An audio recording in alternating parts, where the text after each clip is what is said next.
Bapak Ibu, mari kita akan lihat dalam kitab Ibrani pasal 11 ayat 23 sampai 29. Kitab Ibrani pasal 11 ayat 23 sampai 29. Di situ kita akan belajar 5 langkah hidup beriman. Saya akan bacakan firman Tuhan demikian. Karena iman, maka Musa setelah ia lahir disembunyikan selama 3 bulan oleh orang tuanya. Karena mereka melihat bahwa anak itu elok rupanya, dan mereka tidak takut akan perintah raja. Karena iman, maka Musa setelah dewasa menolak disebut anak putri Firaun. Karena ia lebih suka menderita sengsara dengan umat Allah daripada untuk sementara menikmati kesenangan dari dosa. Ia menganggap penghinaan karena Kristus sebagai kekayaan yang lebih besar daripada semua harta Mesir, sebab pandangannya ia arahkan kepada upah. Karena iman, maka ia telah meninggalkan Mesir dengan tidak takut akan murka raja. Ia bertahan sama seperti ia melihat apa yang tidak kelihatan. Karena iman, maka ia mengadakan Paskah dan pemercikan darah supaya pembinasa anak-anak sulung jangan menyentuh mereka. Karena iman, maka mereka telah melintasi Laut Merah sama seperti melintasi tanah kering. Sedangkan orang-orang Mesir tenggelam ketika mereka mencobanya juga. Bapak Ibu, kalau kita baca di dalam surat Ibrani, di sini surat Ibrani itu ditulis di antara tahun 64 dan tahun 70. Mengapa ditulis? Karena penulis ini melihat ada orang-orang percaya yang pada waktu itu mengalami penganiayaan yang berat. Mengalami masalah besar, mengalami kejadian yang mencekam. Ya, khususnya adalah bagaimana kejadian itu terjadi di Kekaisaran Roma pada waktu itu. Kekristenan dibantai, kekristenan dibunuh. Itu yang terjadi. Bahkan kekristenan pun difitnah. Sehingga tidak ada ruang istilahnya untuk kemudian memberikan pembelaan. Itu yang terjadi. Nah, dalam kondisi yang seperti ini, maka setiap orang percaya yang dibutuhkan apa? Iman. Yang dibutuhkan adalah iman. Iman apa? Iman yang teguh, iman yang kuat, yang tangguh di dalam menghadapi segala tantangan ini. Tidak ada cara lain. Ini yang dibutuhkan pada waktu itu. Nah, oleh karena itu, untuk memiliki iman yang dibutuhkan, yang diperlukan dalam menghadapi tantangan, kejadian yang mencekam, peristiwa yang mencekam, pagebluk, pandemi, ada 5 langkah. Ada 5 syarat penting yang perlu kita ketahui. Nah, 5 langkah sebagai berikut. Mari kita akan lihat. Yang pertama, kalau kita lihat ayat 23, iman itu menuntut resiko. Dengar nih, iman itu menuntut resiko. Ya.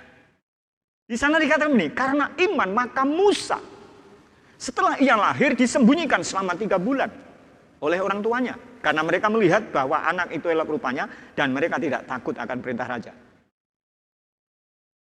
Orang tua Musa karena dia punya iman, dia menyimpan Musa 3 bulan. Oleh kekejaman zaman Firaun, Raja Mesir pada waktu itu. Pembunuhan anak-anak laki-laki. Karena Firaun ini tidak mau kalau orang Yahudi ini yang lahir laki-laki semakin banyak, kemudian nanti memberontak. Nah, dengan cara apa? Dengan cara akhirnya anak-anak yang lahir laki-laki harus dibunuh. Bayangkan saudara.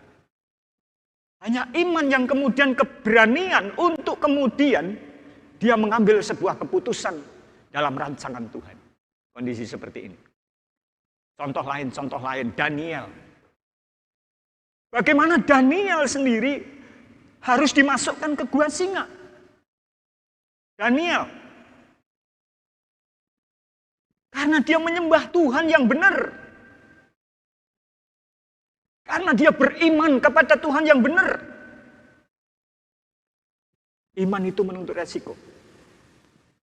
Tetapi kita lihat apakah kemudian Daniel yang beriman kepada Tuhan dibiarkan oleh Tuhan? Tidak. Tuhan selalu membela orang yang beriman kepadanya. Saudaraku yang dikasihi Tuhan, tetaplah beriman, sekalipun iman itu mengandung resiko. Yang kedua, di ayat 24, di sana dikatakan begini, karena iman maka Musa setelah dewasa menolak disebut anak putri Firaun. Iman itu menuntut pilihan yang tepat. Dengar nih, iman itu menuntut apa? Pilihan yang tepat. Itu iman. Dengan bahasa lain, kalau kita mempunyai iman, maka harus ada pilihan. Dan hikmat itu untuk memilih, itu bagian daripada iman. Kalau Bapak Ibu kemudian memakai masker untuk menjaga daripada dirinya sendiri dan juga orang lain, bahkan keluarga, itu bagian daripada apa? Iman. Karena orang yang beriman bukan berarti tidak diperhadapkan dengan sebuah pilihan. Tapi pilihan itu bertentangan enggak dengan firman Tuhan? Gitu ya. Nah, coba di sini lihat. Karena iman Musa menolak disebut anak putri Firaun. Karena iman. Dan memilih menderita bersama dengan bangsanya, kalau kita lihat di ayat 24-25. Padahal menjadi anak putri Firaun secara matri ini terjamin enggak? Terjamin. Mau krisis, dia enggak mengalami krisis tentang matri. Soal duit, anak raja, anak putri daripada raja. Segala sesuatu bisa terpenuhi di dalam dirinya. Tetapi dia tahu itu bukan iman. Jadi ketika orang sekalipun tercukupi dalam hidupnya, pertanyaannya, apakah tercukupinya itu sebagai jaminan bahwa kamu beriman? Sehingga ada banyak orang yang berkata, kalau kamu beriman, kamu mesti kaya, kamu mesti makmur. Kalau kamu tidak makmur, kalau kamu tidak kaya, kamu tidak beriman. Keliru besar. Karena sesungguhnya kaya dan miskin bukan menentukan, itu adalah iman. Banyak orang kaya tetapi tidak beriman kepada Yesus. Betul? Jadi bukan itu jaminannya. Lihat, Musa harus memilih satu pilihan. Tetapi pilihannya adalah tepat. Karena dia tidak sulap dengan kekayaan. Musa itu tidak tergiur dengan jabatan. Musa tidak tergiur dengan yang namanya apa? Disanjung orang. Musa tidak tergiur dengan nama keturunan raja. Mungkin bisa disebut seperti itu. Nah, itu bukan wataknya Musa. Lihat, karena iman, dia menolak disebut anak putri Firaun. Dia memilih menderita bersama bangsanya. Lebih baik menderita bersama dengan bangsanya, bersama dengan orang-orang yang saleh, bersama dengan orang-orang yang beriman, daripada kaya tapi tidak seturut dengan kehendak Tuhan. Begitu, Bapak. Nah, contoh lain Yosua. Yosua menantang bangsa Israel untuk memilih. Ketika Yosua diperhadapkan dengan bangsanya yang tidak taat kepada Tuhan, yang kemudian mulai condong kepada penyembahan berhala, yang mulai condong kepada hal-hal materi, Yosua diperhadapkan dengan itu. Maka Yosua berkata, lihat dalam Yosua pasal 24 ayat 15. Dia berkata begini, tetapi jika kamu anggap tidak baik untuk beribadah kepada Tuhan, pilihlah pada hari ini kepada siapa kamu akan beribadah. Allah yang kepadanya nenek moyangmu beribadah di seberang sungai Efrat, atau Allah orang Amori yang negerinya kamu diami ini. Lihat, Yosua berkata, tetapi aku dan seisi rumahku, kami akan beribadah kepada Tuhan. Kepada siapa? Kepada Tuhan. Silahkan orang lain. Mungkin di sini pun bisa terjadi.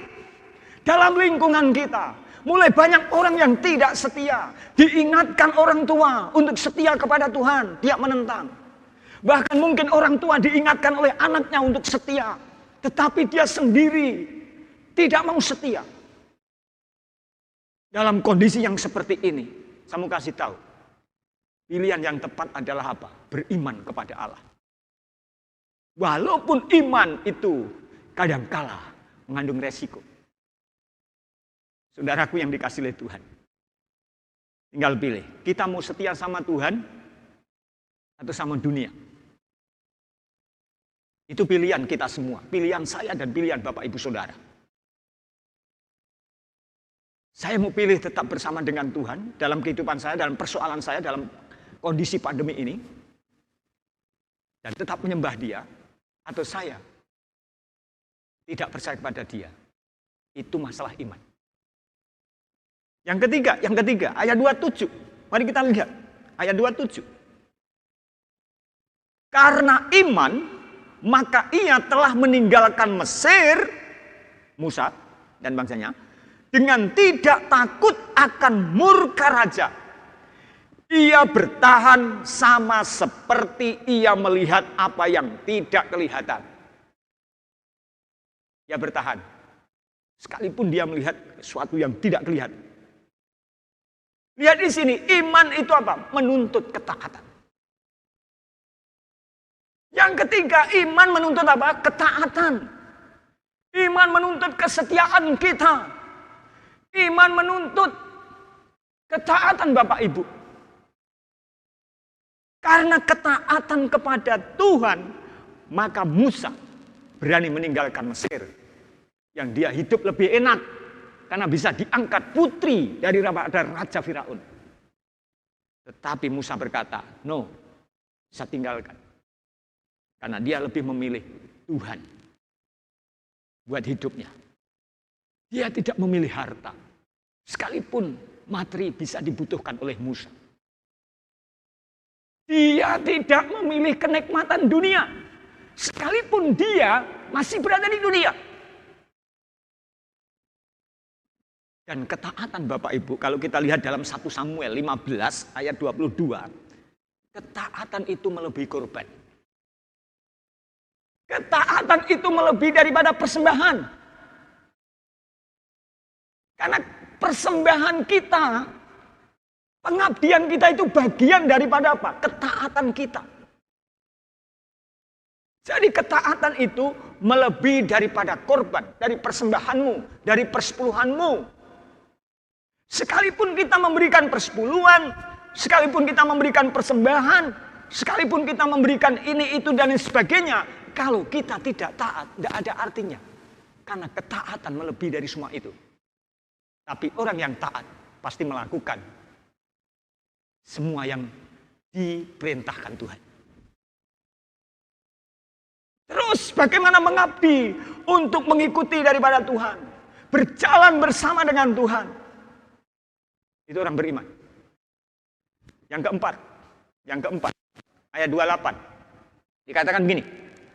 Karena iman, maka ia mengadakan Paskah dan pemercikan darah supaya pembinasa anak-anak sulung jangan menyentuh mereka. Yang keempat, iman itu menuntut keyakinan akan janji Tuhan. Iman itu menuntut apa? Keyakinan akan janji Tuhan. Musa taat kepada janji Tuhan. Dia mau melakukan apa yang diperintahkan Tuhan. Karena dia tahu ada janji Tuhan untuk menyelamatkan bangsanya. Bahkan dari tulah yang ke-10 anak sulung mati. Itu terjadi karena apa? Musa percaya akan apa? Janji Tuhan. Dan kalau kita lihat Mazmur 119 ayat 140. Bahwa janji Tuhan itu apa? Sangat teruji. Janji Tuhan apa? Sangat teruji. Janji Tuhan dikatakan begini dalam Mazmur 119 ayat 140. Janjimu sangat teruji dan hambamu mencintainya. Ungkapan pemazmur. Karena teruji. Pemazmur sendiri merasakan itu. Maka dia mencintainya. Mencintai janji Tuhan. Maka pertanyaannya hari ini Bapak Ibu. Apakah Bapak Ibu dan Saudara mencintai janji Tuhan? Dengar ini. Saya mau tanya lagi, apakah Bapak Ibu mencintai janji Tuhan? Halo? Berapa orang yang kemudian isolasi mandiri yang kita doakan? Dalam catatan saya 31, bahkan 32. Itu sudah. Dan saya berdoa, saya mempercayai janji Tuhan. Perlindungan Tuhan, karya Tuhan akan ditunjukkan. Ketika saya memantau bagaimana keadaan Bapak Ibu Saudara dan sebagainya, itu bagian daripada saya berdoa. Saya berdoa dan saya ingin melihat kuasa campur tangan Tuhan atas Bapak Ibu semua. Penyertaan Tuhan atas Bapak Ibu semua. Saya ingin melihat janji Tuhan, karya Tuhan.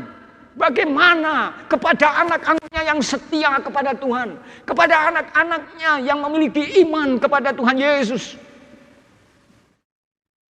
Karena janji Tuhan itu sangat teruji. Memang kadangkala Tuhan bisa menuntun ke kita, saya dan Bapak Ibu. Untuk kemudian mempercayai benar ya kuasa Tuhan itu. Ketika sudah membuktikan. Tapi hari ini saya mau kasih tahu. Iman pasti akan membuktikan. Jangan dibalik.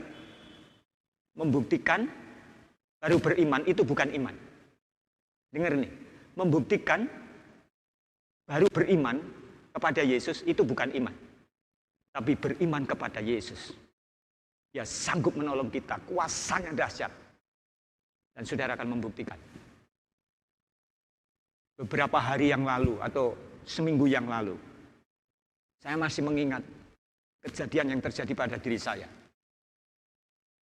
Banyak peristiwa yang saya alami bagaimana janji Tuhan itu terjadi dalam hidup kami. Dan secara khusus saya, secara pribadi. Maka ketika saya beriman kepada Yesus, saya berserah kepada Yesus, keyakinan saya kepada Yesus, saya percayakan janji Yesus. Karena Yesus lebih tahu yang terbaik buat hidup saya. Buat perjalanan saya. Buat proses saya. Maka ketika saya jatuh. Secara akal manusia. Saya tidak bisa berbuat apa-apa. Bapak Ibu bisa bayangkan. Ketika saya terjun tanpa persiapan. Dan tanpa menggunakan pengaman apapun. Dengan tinggi 4 meter. Bahkan orang yang mungkin tak suruh silahkan terjun gitu ya. Untuk lakukan itu mungkin tidak berani. Apalagi seumur yang sudah kepala 5. Seperti saya. Belum lagi ditambah bagaimana kondisi fisik Bapak Ibu. Mungkin ada yang membayangkan begini. Kalau kondisinya gemuk agak mending gitu ya. Bisa menjadi bantalan bagi tulang-tulangnya. Tapi Bapak Ibu, saya mau kasih tahu.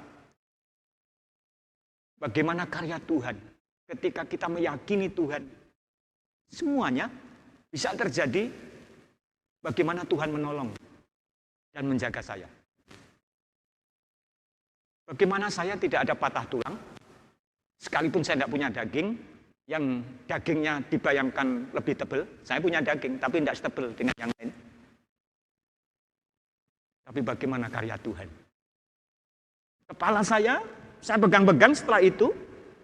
Tidak ada yang kemudian rasa sakit. Kalau membentur, saya jatuhnya itu tercelungkup. Saya tidak ngerti.